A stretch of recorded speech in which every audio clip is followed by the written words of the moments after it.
Bom, vamos lá então, pessoal. Eu falei que agora ia comentar um pouquinho. Você pode encontrar o link da minha história completo nesse mesmo vídeo, tá bom? Aí você pode acessar o Índice TJ e conhecer. Bom, eu conheci a Organização das Testemunhas de Jeová ainda quando criança. Minha mãe começou a frequentar o Salão do Reino, começou a estudar, até hoje me lembro, né, das primeiras instrutoras da minha mãe. Logo nós fomos envolvidos, como o pessoal sabe fazer, e logo todos nós estávamos estudando. Éramos 6 irmãos, todos fizemos rápido progresso na organização. Então, eu, meus irmãos, quando chegou o devido tempo, era automático. Era automático. Naquela época, fez 20 anos, era servo ministerial. Fez 25 anos, já podia ser ancião. Bom, a gente foi dessa maneira. Crescemos dentro da organização. Fui pioneiro regular, fui pioneiro auxiliar. Visitei Betel algumas vezes. Tem meu irmão que até hoje ele é ancião aí na região de Tapetininga. E ele era betelita, foi betelita 10 anos. Tem um outro irmão meu que foi superintendente de circuito na região do Rio Grande do Norte. Hoje vive no Paraná. Esse pessoal não fala comigo, né? Esse meu irmão que era superintendente de circuito disse até que preferia me ver morto a sair da seita. Bom, é mais ou menos isso, né? Tenho mais 2 irmãos que também não conversam comigo, né? É dessa forma, como toda testemunha de Jeová faz. Mas o que foi que me levou a sair da Organização das Testemunhas de Jeová? Na minha juventude, nos idos dos anos 80, eu para a Praça Ramos de Azevedo, onde nós tínhamos ali o trabalho com Testemunhas de Jeová. Ali era conhecido como a Praça das Testemunhas de Jeová e a Praça dos Gatos, no centro de São Paulo. Então iam algumas pessoas lá que já eram denominadas naquela época como apóstatas. E eles começaram a falar sobre um membro do corpo governante que saiu do Salão do Reino. Eu pensei, puxa, membro do corpo governante? Né? Mas até então, você é sempre muito bem controlado, né? Existe o controle do meio que toda seita coloca para você ter temor, para você não ir ver e tal. O tempo passou e aquilo ficou na minha cabeça, assim como fica na cabeça de muita gente. Passou o tempo, eu fiquei um período fora da Organização das Testemunhas de Jeová, depois voltei, né? Estava em plena atividade quando decidi sair, então não pequei, conforme eles dizem, né? Esse cara pecou e saiu do Salão do Reino. Não, eu estava em plena atividade. Isso era em 2007, né? Como eu havia voltado para o Salão do Reino há aproximadamente 4 anos atrás, em 2003, eu agora prezava em ser ancião novamente e tal, ia trabalhar por aquilo ali. Então, em primeiro lugar, qualquer um que diga, puxa, esse cara saiu porque pecou, então está sendo leviano e está mentindo. Eu saí pelos motivos pelos quais vou apresentar agora. Mandei uma carta para Betel e também para a comissão, porque eu comecei a discordar de algumas coisas. E aí o pessoal começou, e eu comecei a discordar e comecei a falar. Uma das coisas que eu mais estava questionando era a questão do sangue, a questão das frações do sangue. Por quê? A Torre de Vigia tem uma política engraçada. Ela diz que você não pode tomar sangue e não pode tomar frações primárias. E ela diz também que todo sangue derramado tem que ser derramado na terra. A pergunta que eu me fiz ao ler o livro de Raymond Franz foi a seguinte: bom, se todo sangue derramado tem que ser derramado na terra, como pode-se ter frações secundárias usadas deste sangue que deveria ser usado na terra, deveria ser derramado na terra? Foi isso que eu comecei a raciocinar e eu vi que estava errado. A partir daí se abriu um leque para eu poder enxergar, porque eu comecei a raciocinar, eu falei, não é lógico. Ué, se eu não posso doar sangue, Testemunha de Jeová não pode doar sangue, mas eu posso receber frações de sangue que foi doado por alguém, eu estou incorrendo no mesmo erro. Foi isso. Quando eu li o capítulo 9 do livro Crise de Consciência, o sangue, a vida e a lei do amor, de Raymond Franz. Aquilo me despertou para eu entender. E eu comecei a falar com algumas pessoas tal, sobre o conceito do sangue. Bom, resultado, né? Logo se espalhou um falatório violento a meu respeito, que eu era apóstata. Como se faz com todas as pessoas que questionam a torre de vigia. A torre de vigia sente-se um símbolo inquestionável. Eles não aceitam. E foi essa uma outra situação que me fez acordar. Porque veja só, hoje eu, Edson Reis, o ancião, tenho plenas convicções de tudo o que eu creio na palavra de Deus, a Bíblia. Tenho plena convicção de quem é Jeová Deus. Tenho plena convicção de quem é Jesus Cristo. Tenho plena convicção de quem é o Espírito Santo. Tenho plena convicção da igreja cristã. Tenho plena convicção de tudo. Sou cristão. Tranquilo. De modo que eu não tenho o menor problema em vasculhar a internet, me deparar com filósofos, me deparar com teólogos, me deparar com as próprias testemunhas que questionem o que eu creio. Eu não tenho problema com isso. Sabe por quê? Porque é simples, eu creio. Agora as testemunhas de Jeová não têm o direito de crer. Eles não têm o direito de pegar a Bíblia e ter uma livre interpretação. Eles não têm o direito de ler a Bíblia sem os óculos da torre de vigia. Então a torre de vigia, ela vai criando uma cerca em volta da testemunha de Jeová para manter ela sempre dentro do controle do meio. E qualquer um que questione o controle do meio, ele começa a ser taxado de apóstata. Isso é algo assim, muito normal já entre as testemunhas de Jeová, que é exatamente para afastar a pessoa. Vamos lá, essa minha carta, conforme eu disse, tem o link, você poderá depois consultá-la na íntegra. Mas eu mandei uma carta para o corpo de anciãos quando o buchicho, por assim dizer, começou. Veja só. Por meio desta carta, apresento minhas razões para não ter comparecido à reunião marcada no dia 10/7/2007. Portanto, olha só, fez 10 anos agora, pela misericórdia de Deus, que Deus me resgatou da organização das Testemunhas de Jeová e me mantém como cristão e me mantém ativo na resistência aos tratamentos desumanos aplicados pela torre de vigia. Eu quero aproveitar e ressaltar o seguinte: eu já não tenho mais problemas com as doutrinas da torre de vigia. Torre de vigia quer ensinar que 144 mil vai para o céu? Pode ensinar. Você pode ver que você não encontra vídeo meu tratando desses assuntos. Eu acho que é um direito deles. Eles querem continuar ensinando errado? Pode ensinar. Primeiro porque nunca fizeram um curso de hermenêutica. Nunca fizeram um curso de exegese bíblica. Não tem peritos em grego, como a suposta cristandade tem. Não tem peritos em hebraico. Então, eles podem ensinar errado do jeito que eles quiserem. Eu jamais vou entrar para debater 144 mil, debater Jesus em 1914. Essas coisas para mim não me interessam. Eles têm direito de ensinar errado. Isso é um problema deles. Eles vão prestar contas com Deus. O que eles não têm direito, que é a bandeira que eu levanto, é de causar divisão nas famílias. Isso eles não têm direito. O que eles não têm direito é de violar os direitos humanos por fazer com que as pessoas se odeiem porque saíram da sua seita. Isso eles não têm direito. Então a minha luta é contra a violação dos direitos humanos que as Testemunhas de Jeová faz, e inclusive isso aconteceu lá na Rússia, por isso que eles foram banidos. Por isso que eles foram banidos.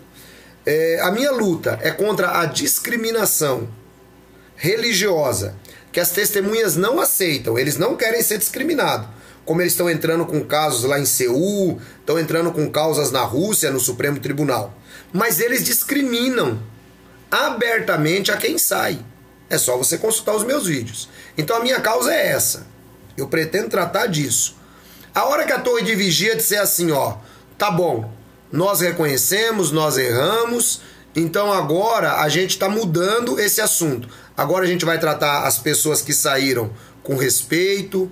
Agora, Elaine, dá uma olhadinha aqui para mim na bateria, por favor. Agora a gente vai tratar as pessoas que saíram com respeito. Agora a gente vai tratar as pessoas que saíram da maneira como elas precisam.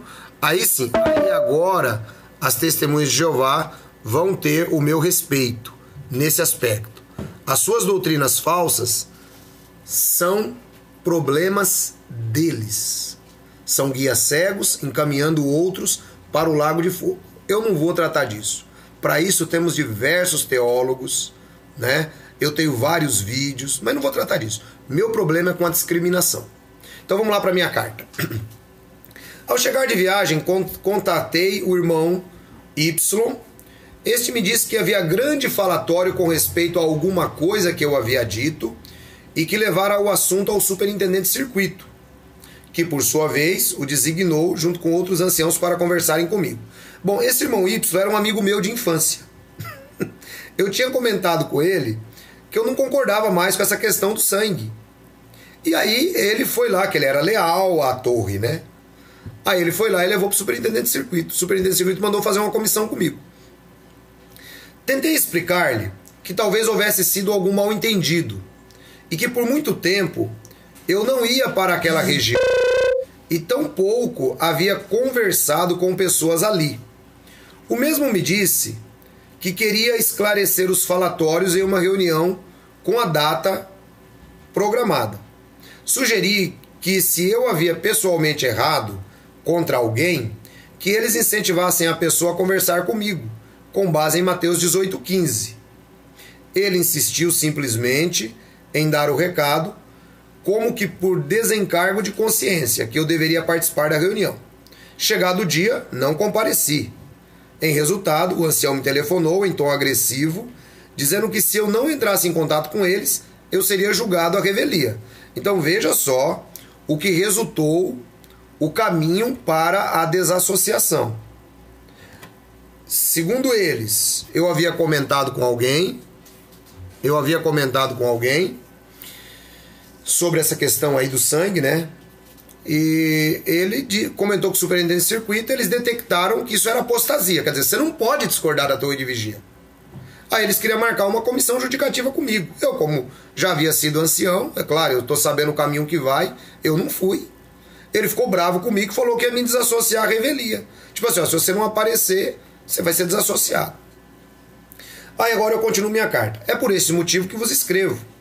Gostaria que considerassem esta carta com os demais anciãos, especialmente com os dois acima, e também com o superintendente de circuito que recebeu de Cristo, abre aspas, poder para julgar com base em falatórios. E aí eu cito Isaías 11:3. E deleitar-se no temor de Jeová, e não julgará pelo que meramente parece aos seus olhos, e nem repreenderá simplesmente segundo a coisa ouvida pelos seus ouvidos. Então quer dizer, aqui eu já dei um chega para lá no superintendente. Bom, se por fim decidirem pela desassociação, sem considerarem os textos e os artigos citados abaixo, aí eu cito Deuteronômio 1,16, e prossegui mandando os vossos juízes naquele tempo específico, dizendo, quando houver uma audiência entre os vossos irmãos, tendes de julgar com justiça entre o homem e seu irmão, e o seu residente forasteiro. Pode ter certeza que o temor de homens os impediu de agir iguais aos apóstolos. Então veja, eu vou citando o texto e raciocinando com eles na carta. Lembrem-se, a verdade não deve temer um exame. Tudo o que apresento baseia-se na Bíblia e em suas próprias publicações.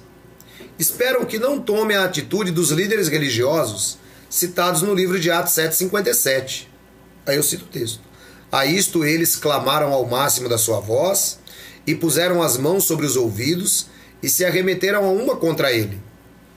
Não desejo ser culpado de presunção e impertinência, mas apresento os fatos que a Bíblia e a história mostram como verídicos. Não estou aqui na posição nem de juiz, nem de réu. Aí eu começo delineando a palavra apostasia. Veja, eu quero novamente repetir. Me colocaram em uma comissão judicativa por causa de um comentário que eu fiz em não concordar com o uso de frações de sangue. Comentário esse que eu não volto uma vírgula da minha palavra. E qualquer pessoa inteligente que usa, no mínimo, 2 neurônios deveria entender. Por quê? Se fração de sangue, quer seja primária, quer seja secundária, veio do sangue e o sangue tinha que ser derramado na terra, então isso significa que essa fração de sangue é sangue. E se eles usam Atos 15, 28 e 29, dizendo que tem que se abster de sangue, então tinha que se abster da fração. Essa é a grande realidade, essa é a grande história, tá?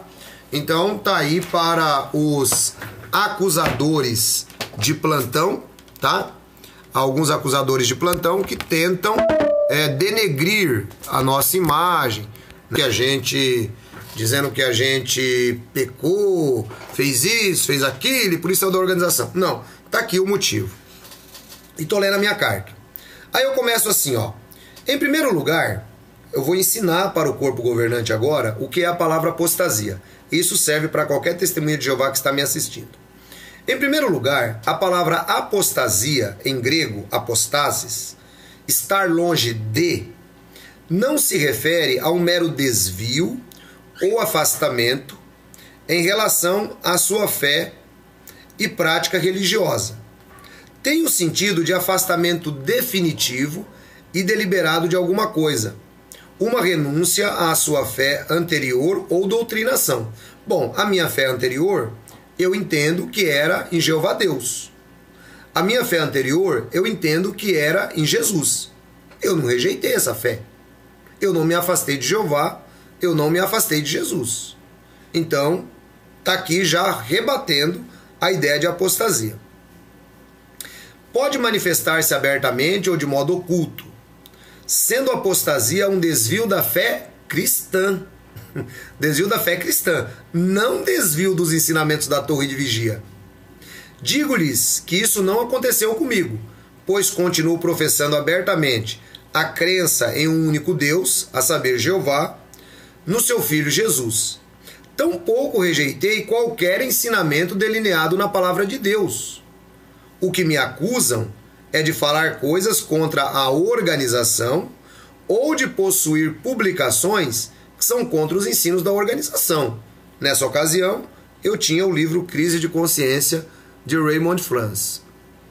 Então veja, nem de apóstata eles podiam me acusar. Então, quando eles taxam alguma pessoa de apóstata, eles o fazem para denegrir a imagem da pessoa. Isso é um tom pejorativo. Ok? Então, em primeiro lugar, eu não sou apóstata, eu não rejeitei a Jeová Deus, não rejeitei o ensinamento da palavra dele, não rejeitei a ação do Espírito Santo e não rejeitei a Jesus. O apóstata é quem rejeita tudo isso. Agora, eu rejeito veementemente os ensinamentos que o corpo governante tenta colocar na vida das pessoas, principalmente ensinamentos onde a presunção, a crítica, a desumanidade e a discriminação estão presentes, como é o caso da doutrina da desassociação. Mas vamos aos problemas que eu relatei à organização naquela ocasião. Tem sido ensinado que Cristo é mediador de cristãos ungidos. Tem sido ensinado que Cristo é mediador de cristãos ungidos. O irmão pergunta aqui, bom dia, ancião, Paulo fazia parte do corpo governante? Então, a Bíblia não usa essa expressão corpo governante, nunca existiu um corpo governante. Quando nós lemos a Bíblia, a torre de vigia tenta criar essa ilusão na cabeça das pessoas, mas quando nós lemos a Bíblia, nós tínhamos uma igreja em Jerusalém, onde estavam os apóstolos, e Paulo estava na igreja de Antioquia. O Espírito Santo, em Atos 13, separa Paulo e Barnabé para a obra. Então veja só, quem é que envia Paulo e Barnabé? Não é o suposto corpo governante.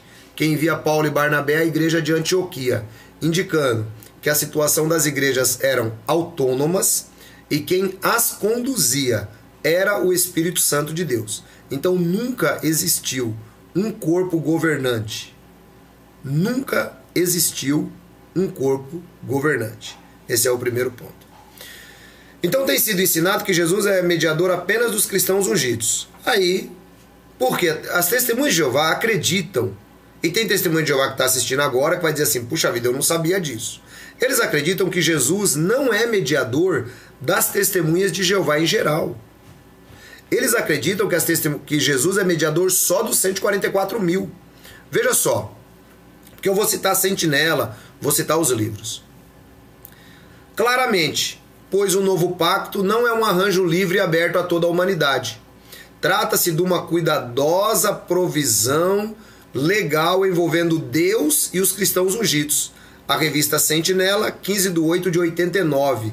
Então eles dizem que Jesus não é mediador de toda a humanidade. Jesus fala que é, Paulo diz que é, mas a Torre de Vigia diz que não é.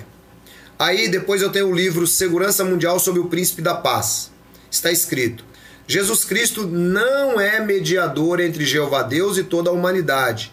Ele é mediador entre seu Pai Celestial, Jeová Deus, e a nação do Israel, que está limitada a 144 mil membros. Veja só, são as declarações das publicações. Então, livro Segurança Mundial sob o Príncipe da Paz, capítulo 1, página 10 e 11, parágrafo 16.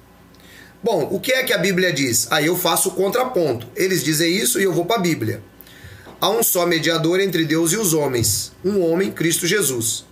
Conforme o contexto, leia por favor o versículo 1 a 7, Paulo fala em se fazer orações por toda sorte de homens, inclusive governantes humanos, e completa escrevendo sobre haver um só mediador entre Deus e os homens. Será que havia ungidos em postos governamentais nos dias de Paulo?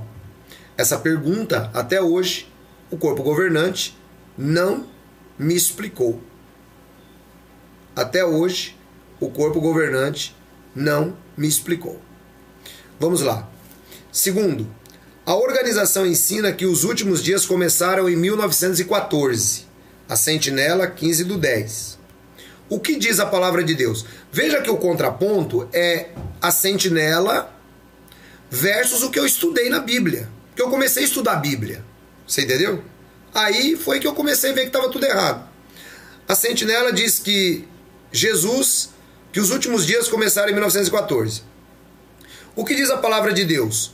O apóstolo Pedro, no livro de Atos 2, 14 a 21, mostra que os últimos dias começaram lá no dia de Pentecostes. Paulo corroborou isso em suas cartas, indicando que já estavam vivendo nos últimos dias. Será que as palavras de homem valem mais do que as palavras de Deus? Percebeu? Esse foi um outro erro que eu achei. Depois eu achei um outro erro, que é Apocalipse 7, de 9 a 17. Diante do trono. O texto diz claramente que a grande multidão está diante do trono de Deus. Onde é o trono de Deus? A palavra grega enopion significa diante de, e é a mesma palavra que é usada para os 144 mil. Argumentar diferente é contradizer a Bíblia, visto que João, em João 10,16, fala das outras ovelhas. Muitas vezes argumenta-se que se trata da grande multidão do Apocalipse. Porém, o contexto é claro, especifica onde Jesus fala dos judeus e gentios, não de duas esperanças. Veja só que interessante. 2 João 7 a 11 e 1 João 2, 18 a 22. Pessoal, tem muita gente fazendo bastante pergunta. Eu posso voltar depois num tema livre, eu respondo todas as perguntas de vocês. Agora, eu gostaria de apresentar as minhas razões por ter deixado a organização Torre de Vigia. Tá? Mas vai ser um prazer responder as suas perguntas em um outro vídeo. Eu vou começar a fazer sessões abertas por aqui só para responder perguntas de vocês, tá bom? Vamos fazer isso. Eu vou criar um canal específico para a gente fazer isso, tá bom?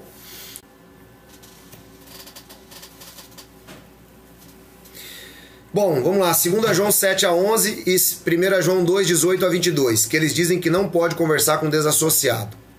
Esses textos têm sido aplicados erroneamente pela organização para dizer que nós não podemos conversar com pessoas que foram desassociadas.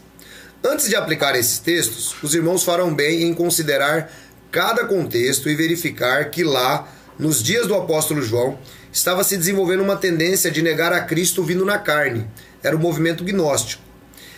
Era contra isso que João alertava. Não adianta tapar o sol com a peneira para apoiar a ideia da organização, pois conforme disse Cristo, ai daquele que dirigir ao seu irmão com uma palavra imprópria de desprezo. Então, qual de vocês pode julgar-me com base nas palavras de João, sem sentir vergonha de estar aceitando uma interpretação particular das Escrituras? A história está repleta de intolerância religiosa. Por esse motivo, pessoas foram perseguidas e mortas. E até hoje, certas religiões não toleram quem discorde de seus ensinos. Por que esta intolerância por parte da organização? Por que tanto receio em se consultar sites que contam a história da organização com base nas suas próprias publicações?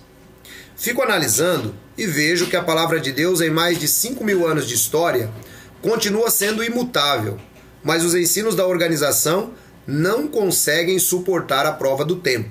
Veja, essa é a minha carta para a Torre de Vigia. Ressurreição dos cristãos ungidos. A Bíblia declara que lá nos dias do apóstolo Paulo já haviam alguns que diziam que a ressurreição ocorreu. Paulo diz que isso era apostasia. Atualmente, a organização ensina que os cristãos ungidos já foram ressuscitados em 1918. Não estaria a organização imitando a apostasia de Imineu e Alexandre? Essa é meu comentário. A organização ensina que foi escolhida por Cristo em 1919. Aí vai aqui o meu questionamento para eles.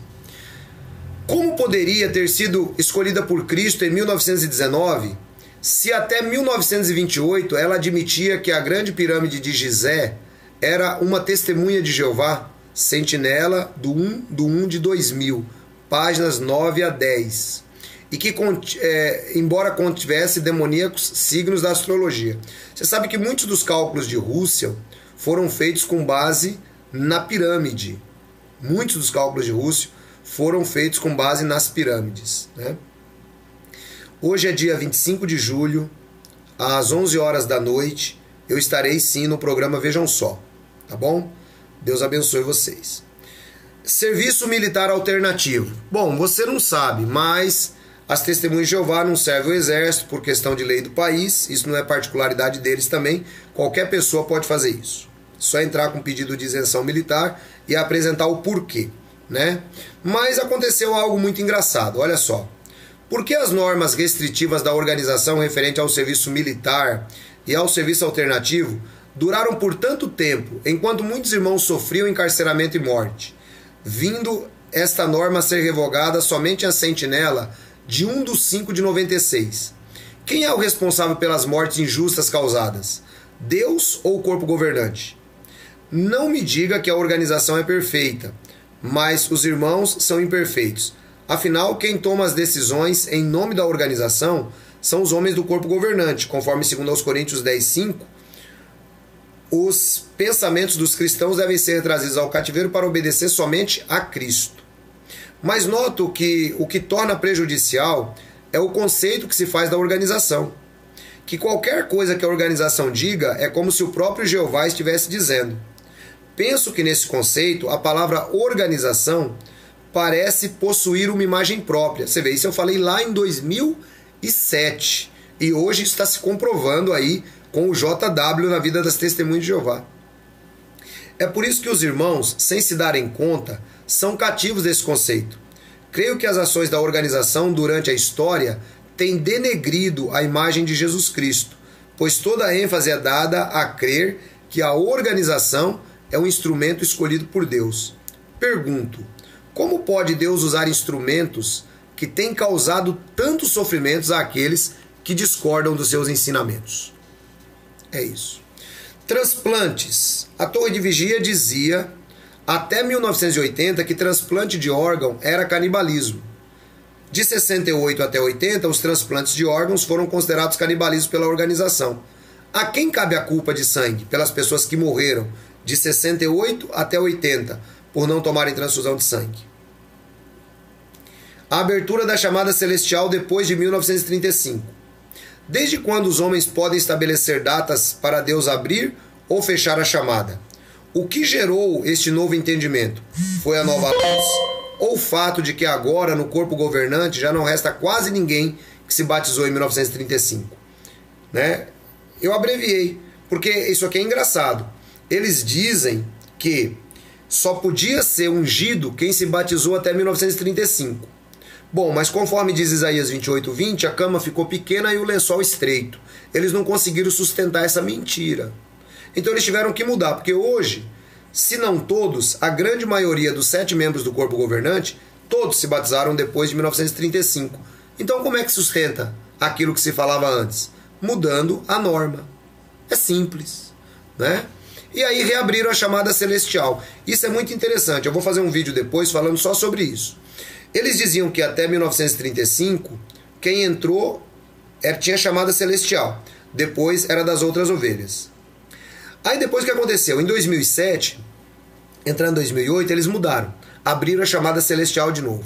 Agora é interessante você notar, se você entrar na internet, fizer qualquer pesquisa, você vai ver que o número dos supostos ungidos até 2007 vinha caindo, tinha 8 mil e pouco. Depois que eles reabriram a chamada celestial, o número de ungidos subiu, hoje está quase 16 mil. Aí eu pergunto, e o número de 144 mil mudou? O que aconteceu com o resto de 144 mil? Você percebe como a doutrina não fecha? Você percebe como o ensinamento está errado? Eu questionei isso em 2007. Agora sabe o que eles estão dizendo? Que tem gente com problemas mentais tomando os emblemas. Quer dizer, é sempre assim, né? Bom, vamos lá. A organização cultural. É desconhecido de muitos que a Sociedade Torre de Vigia, por mais de 40 anos, sustentou no México o status de organização cultural, onde os irmãos não usavam a Bíblia de porta em porta, não cantavam e não oravam nas reuniões. Tudo isso para não abrir mão das propriedades que, segundo as leis mexicanas, deviam pertencer à custódia do governo, se a organização fosse religiosa. Mas qual testemunha de Jeová conhece este verdadeiro motivo? Eles trapacearam o governo do México por mais de 40 anos para não perderem propriedades. A Sentinela 1 do 1 de 90 fala desta mudança, porém o que ela não faz é dizer a verdade sobre a real situação. Mostra um quadro tão enganoso quanto a própria situação. Que diferença do servo de Deus Daniel, que não suportou ficar sem orar, Daniel 6 do 1 a 11. Neste caso, eis a farsa da sociedade. Mostra maior amor aos bens materiais do que a sua própria adoração a Deus. Bom, esses foram os fatos. E aí eu termino a carta assim, ó. Prezados irmãos, isto é uma amostra do conhecimento organizacional e bíblico que possuo. Não é apostasia, conforme salientei no início. Trata-se apenas de mente aberta aos fatos, conforme dito pelo irmão Rutherford. Aqui eu apelo para o irmão Rutherford. Olha só o que o Rutherford disse, que a Torre de Vigia não concorda mais. O Rutherford diz assim, ó: já que a plena declaração dos fatos tende a chocar a suscetibilidade de algumas pessoas, isto não fornece desculpa ou justificativa alguma para ocultar-se do público qualquer parte deles, particularmente quando está envolvido o bem-estar público. Jamais se deve permitir que a crença ou opinião anterior impeça alguém de aceitar ou considerar uma declaração dos fatos. Deus tem tornado claro para ser visto que os que buscam diligentemente a verdade, que a religião é uma forma de adoração que nega a Deus, porém nega também o poder de Deus e afasta os homens de Deus.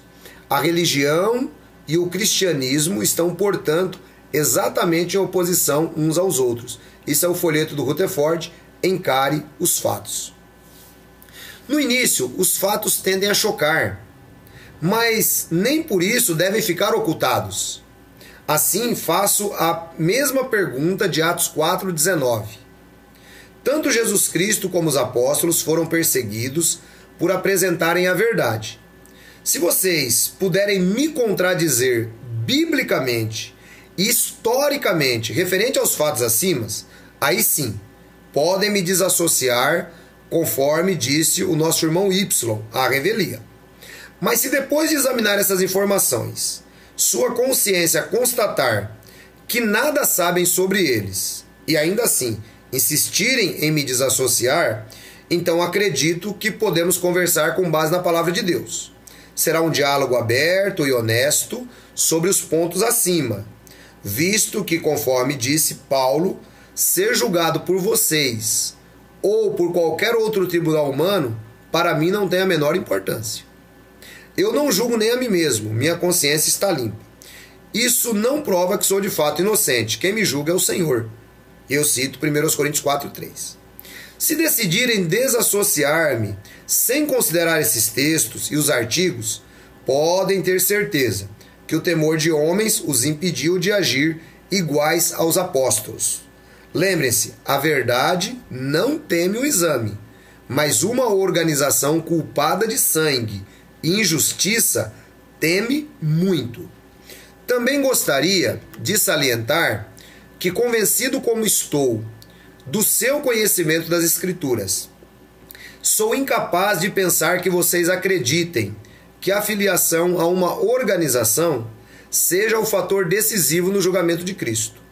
Estou cada dia mais convencido de que a coisa mais valiosa para qualquer ser humano é defender os princípios salientados por Jesus, de amor a Deus, ao próximo, sobre todas essas coisas. Meu entendimento das Escrituras é que a lealdade a Deus e a sua palavra está acima de qualquer outra espécie de lealdade. Acredito que não cabe a mim ou a qualquer outro grupo fazer acréscimos na palavra de Deus. Aí eu cito Provérbios e Apocalipse. Esses pontos não foram conversados com ninguém. Não tenho a intenção de estar propagando. Porém, se vocês continuarem a querer sujar o meu bom nome, taxando-me de apóstata, não me refrearei de mostrar que a verdadeira apostasia procede da organização. Biblicamente, quem tem que ser desassociado são os que por tanto tempo vêm torcendo a palavra de Deus, o corpo governante. Se vocês se deitarem no travesseiro e sua consciência não lhes incomodar, prossigam. Meu amor a todos. E aí eu assino a carta. Qual foi o resultado dessa carta?